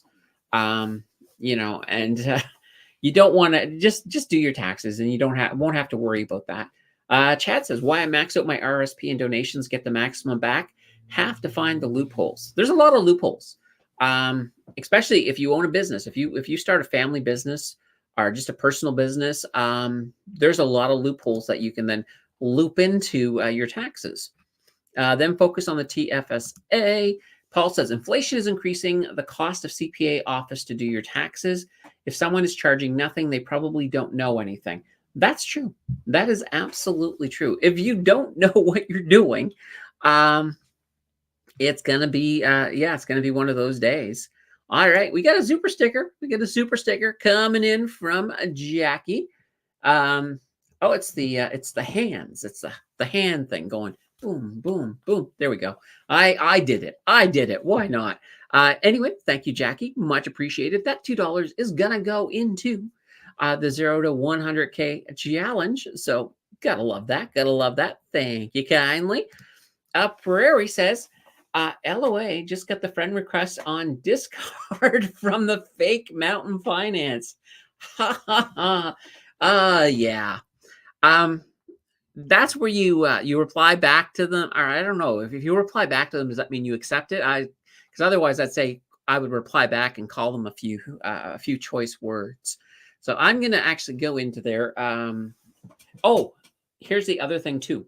Anytime you get that fake friend request on Discord from a fake Mountain Finance, so from the Candace bot, I think if you right click it, there should be a report that you can report it for spam or scamming.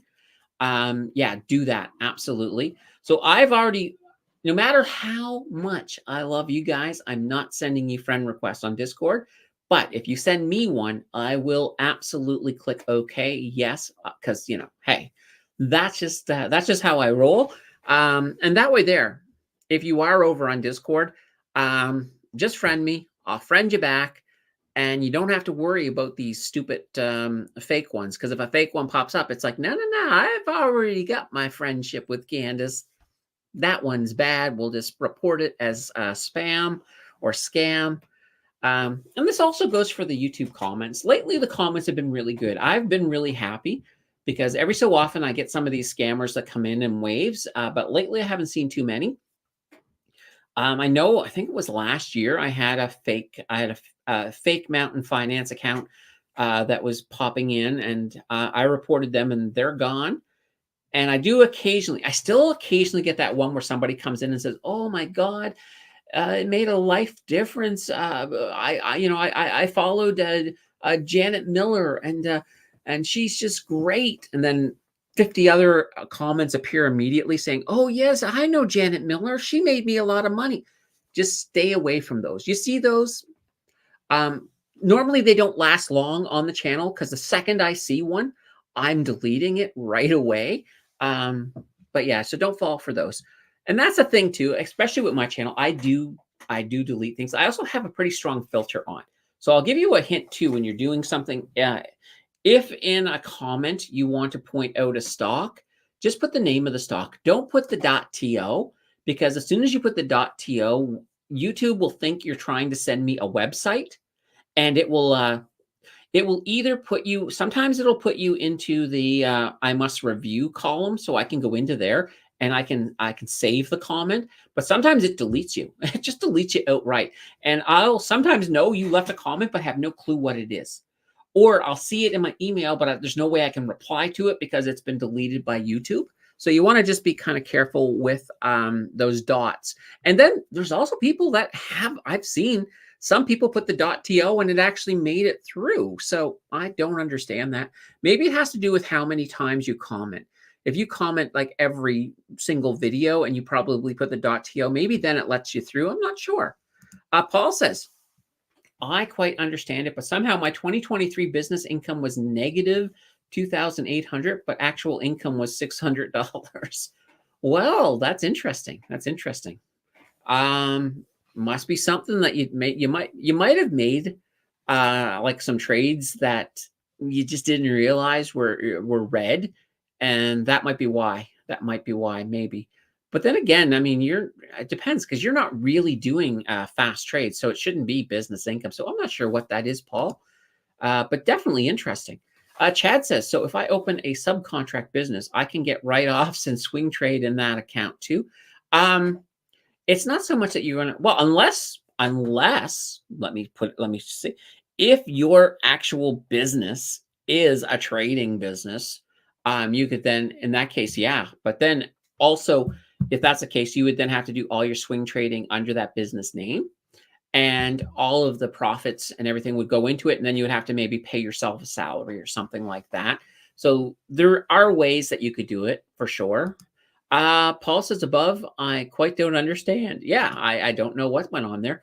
.to, when you are saying the stock .to and you wonder why your comment disappeared. Yeah, if you just put .to, that will work. But here's the thing. Here's how I look at it. When you ask me what a stock and you just give me the 3-letter symbol, I'll look at the Canadian stock first. And if I look at the Canadian stock and from what you asked me, it doesn't make sense, I'll then look at the US stock.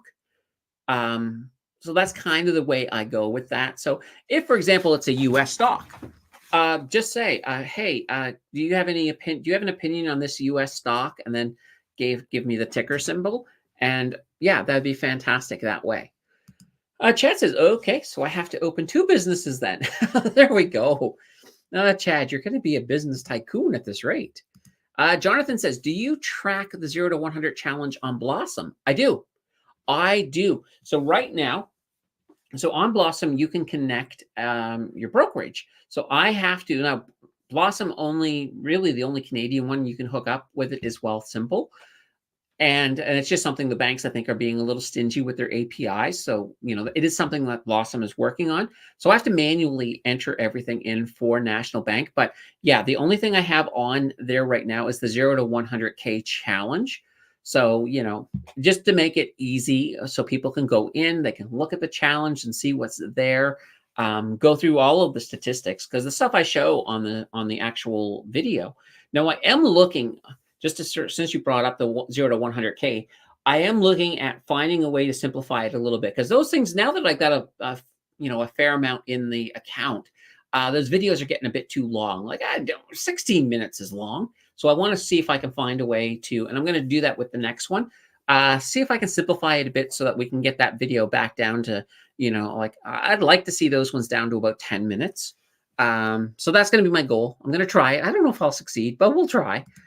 Paul says, I had all the costs for mortgage, interest, strata fees, electricity, and a bunch of other things as expenses. Oh, nice. Well, yeah, I mean, especially if you're in a situation where you're running a home business, part of your rent, electricity, all that stuff does become deductible. So definitely interesting. All right.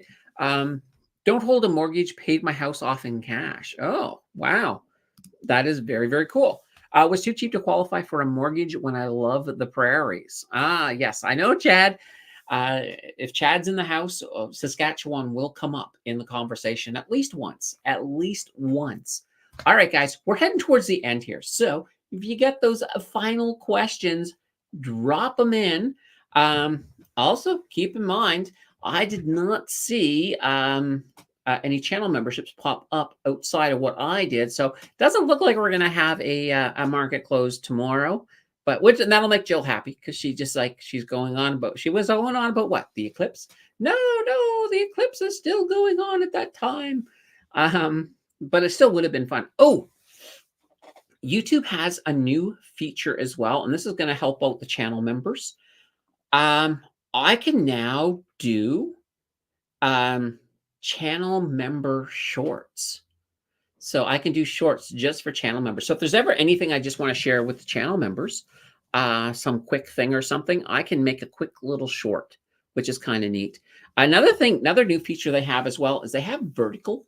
So basically short format, but live streams. So I'm not sure what I would use that for, but um, maybe we'll do one of those one of these days, just outside of the normal stuff, just stuff to play with. Anyway, it's kind of fun. I look at it that way. Paul says, use like 3 by 5 feet area at a 1900 square feet dedicated. CPA said as long as that area is less than 50% of the total area, it doesn't affect when you sell your house in the future. Okay, there we go. Yeah, you got to like that. All of the rules that come in place, you gotta like that. That's all I gotta say. Yeah. So I think we're coming up here on the end, folks. This has been another good Sunday afternoon. You guys all rock. Of course, be sure to be here Wednesday night for that crypto night. It is gonna be fun. And it's gonna be it's gonna be the first stream in a long time where I don't have to do all the talking. I can sit back and watch the chats and throw up questions for our crypto expert or for Tim, or if the other Tim's able to make it. I'm hoping both Tims can show up, but worst case scenario, there'll be 3 of us. Best case scenario, there'll be 4 of us. It's going to be fun. I think we'll all have a pretty good time. All right. Mary is saying thanks. And Paul says, I'm glad the business didn't continue in 2024. What time? 7 p.m. Eastern Standard Time. And keep in mind, whenever you want to know that schedule, you got 2 choices. You can go to Discord. The schedules are there. And that same schedule is also on our Facebook group. So if you go to Facebook, you can see that there as well. Jonathan, oh, this is good. You should do live stream shorts just to ring the bell. Oh my God, Jonathan, that's not a bad idea. Stop giving me these good ideas. That would be funny. That would actually be funny. Yeah, I just come on for like 5 minutes. Hello, folks. Time to ring the bell. Here we go. Live stream shorts. But the vertical live streams. Yeah, that would be funny. We'll have to maybe try that one of these days. I like that idea. Chad says, try Discord. Just got a white page that would not load. Oh, that I don't know about. All right. And King of Day is saying, bye for now. Have a good day, everyone. Absolutely. Have a fantastic day, King of Day. Hopefully we have a great week on the market, and hopefully everything goes well with the eclipse tomorrow. We will, of course, be back here on Wednesday for the market close. And who knows? Maybe we'll have an extra little bell ring. I may not even be in the video. Maybe I'll just be ringing the bell in the background while you're looking at some numbers. I don't know. We'll have to see. Oh gosh. I have to mull this one over. Yeah, exactly. Oh, right here. This was the whole thing. Yeah, live parting the ringing of the bell with an overlay of numbers for the day. Jerry says, great show. Jonathan's just laughing. All right, everybody. We'll see you soon. Take care. And don't forget, we got that fantastic show coming up Wednesday night. I can't wait. This one's going to be a lot of fun.